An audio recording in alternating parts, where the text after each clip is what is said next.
and it can also speed up the aging process. But I think it makes a world of a difference when you are being conscious about it. I genuinely think that this would have made the biggest difference. Hey guys, it's Sue. Welcome back to my channel. Today I'm going to talk about things that I wish I knew when I was in my 20s. I am now 30. Yes, I turned 30 last year, so I'm turning 31 this year, but I'm still 30 regardless. Oh my gosh, guys, I started YouTube when I was like 23 and now I'm 30.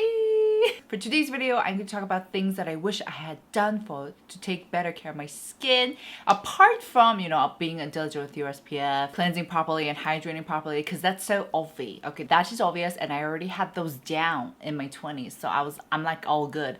But these are just other ways to take care of your skin, and I wish I had done them earlier in my 20s because I legit believe it would have made a difference in how my skin looks today. So if you're watching and you're in your 20s, or even if you're in your 30s, 40s, 50s, make sure to do all of these following things that I'm going to mention. All right, guys, let's get this video started right away. Chop, chop. First thing, I wish I had been more diligent with antioxidants, not just applying them, but also intaking them via supplements. So when we talk about antioxidant ingredients, we're talking about, not only niacinamide, but also vitamin C, retinol, vitamin E, green tea, etc. And I do think I did manage to apply some of these one way or another via skincare products that I've been applying, because most skincare products do contain some of these, but I wish I had been diligent and religious with them as I am with SPF, because antioxidants help fight off free radicals and help reduce the damages that comes from the process of oxidation. And I think one of the reasons why I wasn't as diligent with antioxidants was because I just couldn't understand or grasp the concept. Antioxidant, free radicals, oxidation, like what is that? The English isn't Englishing. I'm like, what you say? For me, I'm someone who needs to understand the concept fully in order to make it mine, to make it part of my process or routine. And so that's why I never came around. But as I was making contents for you guys and I was researching and I was studying, I now know why it's so important to apply antioxidants and to intake them. So I've mentioned this in a video before, but for those who don't know, who are new to the channel, welcome. But to explain briefly, it all starts out with free radicals. Free radicals, to put simply, are these unstable, mean molecules that are out there to steal from other molecules, making them unstable. So it's like a whole chain of reaction. And these free radicals are naturally made from our body, but also when we're exposed to UV rays, air pollutions, etc., that's when they are also produced. And not that all free radicals are bad. Our immune system actually uses them to help fight off foreign invaders when they come into the body. So it's not all bad. But the problem is when there's too much free radicals for our body to control. When that happens, our body goes through oxidative stress. And when this happens, it can lead to serious conditions such as dermatitis, cancer, wait, did I say dermatitis? Inflammation. I meant to say inflammation. And it can also speed up the aging process. To be specific, it can actually destroy collagen fibers, elastins, etc., resulting in more fine lines, wrinkles, which is a natural process, but I admit I'm a little scared of aging. To simply put, just imagine when you cut up an apple and it turns brown after a couple of hours. That process is called oxidation. And of course, just because our skin's like out doesn't mean it's gonna turn brown like an apple in a couple of hours, nor is it gonna age in a couple of hours, but it just means that likewise there's going to be stress, there's going to be damages done. And this might be placebo, but I really feel like my skin looks less worn out at the end of the day after I have actually put on an antioxidant. Also, I've talked about intaking antioxidants or supplements, and so nowadays I've been doing a very good job in taking vitamin C, and vitamin C is great because it actually helps produce collagen inside your body. It just makes sense. Intaking something, it's going to have a bigger effect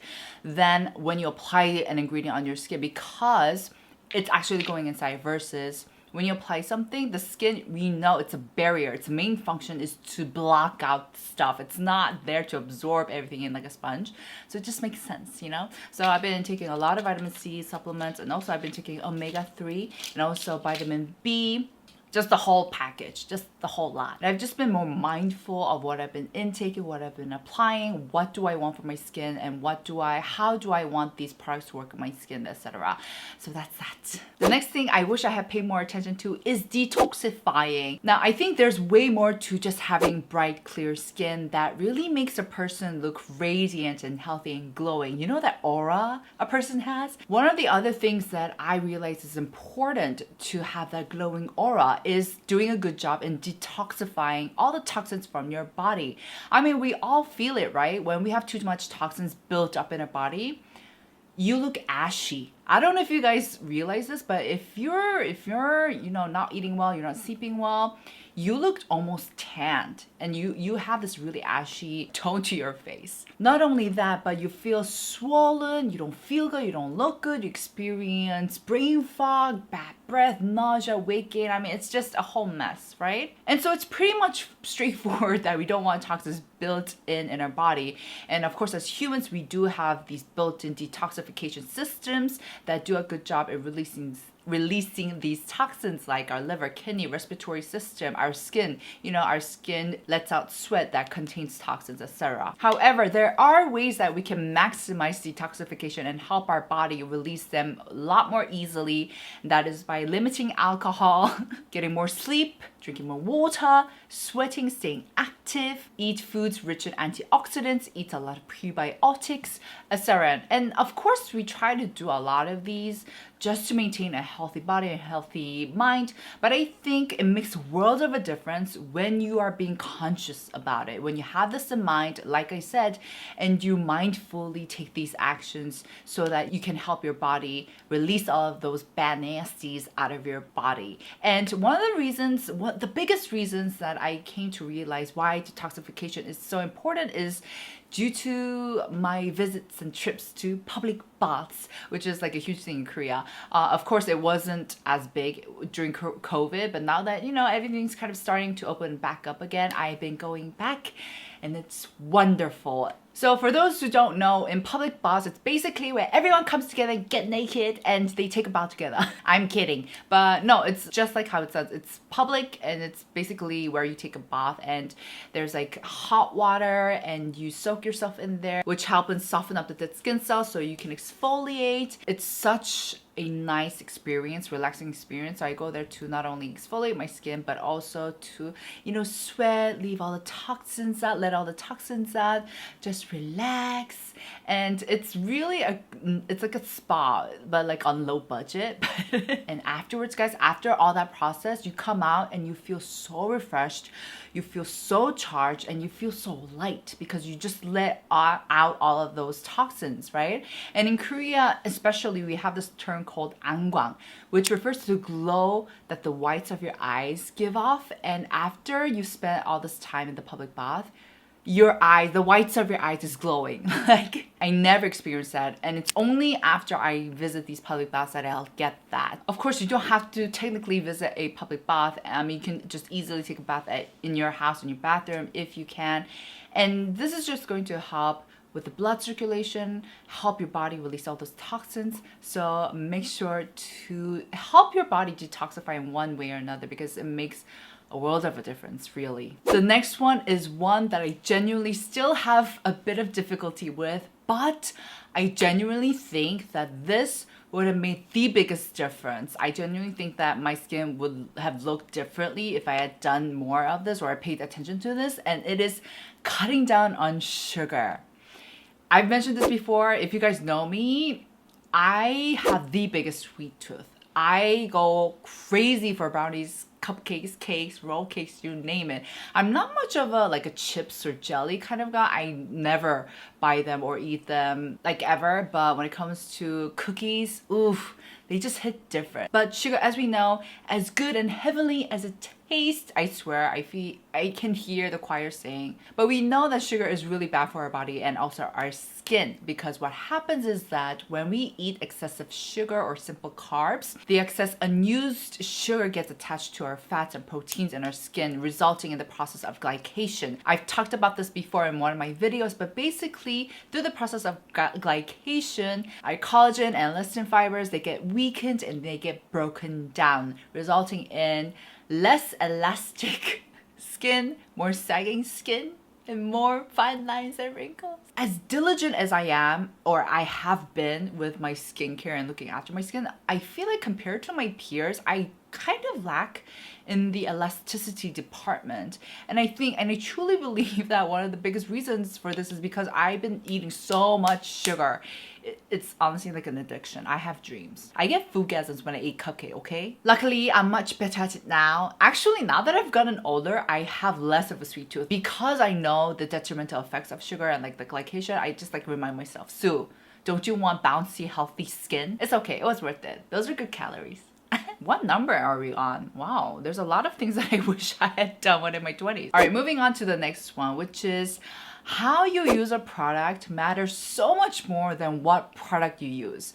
So when I was younger in my 20s, I honestly thought like skincare from SK2, Lancome, or like Estee Lauder was like superior and was better than the road shop ones. But now that I actually got to use a lot of them, I just realized that yes, they might be much more pretty, luxurious, and the experience might be nicer, but is the quality of the formulation worth that much markup?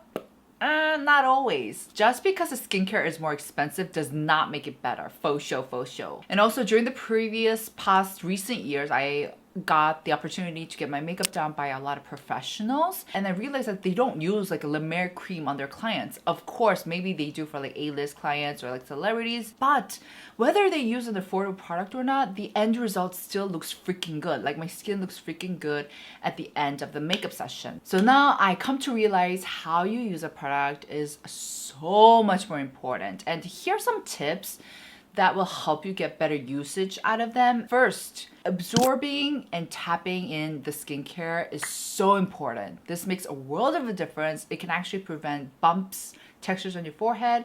It can also hydrate your skin better. It prevents any peeling of the makeup. So make sure to actually take the time to do a good job, to blend it out and tap it in, make sure it gets absorbed in. Second, know your skin type and also know what finish you like for your skin at the end of the makeup. Do you like glowing finish? Do you like semi-matte? Knowing what skin type you have and knowing what you want will help you direct and guide towards what product or formulations you have to use. So if you like a glowing finish, obviously reach out for thicker emulsions when you do your makeup. Make sure to prep it well. Number 3, patience is key, and also being diligent with your skincare is key.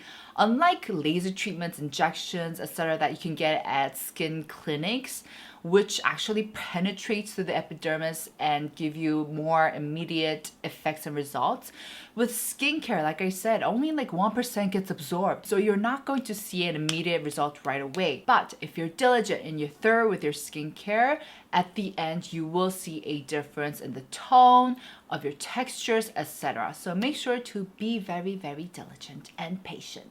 Last but definitely not least is body care. Oh my gosh, why did I neglect body care? I don't know. So I'm currently on a diet for the billionth time, like I always am. And I've just been noticing as I've been, losing weight, wow, there is like zero elasticity in my body skin.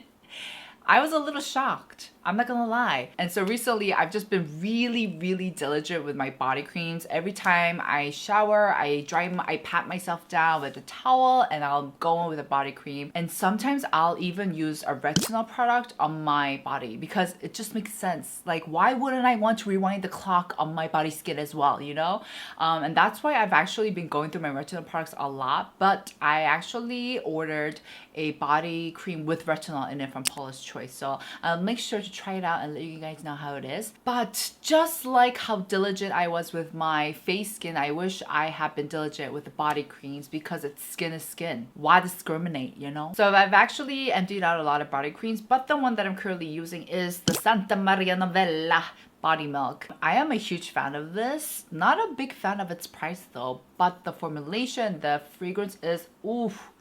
It smells like like, oh my gosh, like pillows. like sweet pillows, but without giving you that headache. Like laundry detergent, but like expensive laundry detergent. Anyways, it has vegetable oils, cocoa, what does it have? Cocoa butter, white beeswax, avocado oil ingredients, and this, oh my god, the texture is beautiful. It really does absorb like right away, unlike other body creams that I've used, which didn't do shit. No, I'm kidding. So this is actually a body cream that I want to use, and I think that's a very important factor because putting on a body cream can be very bothersome, especially if you haven't made a habit out of it.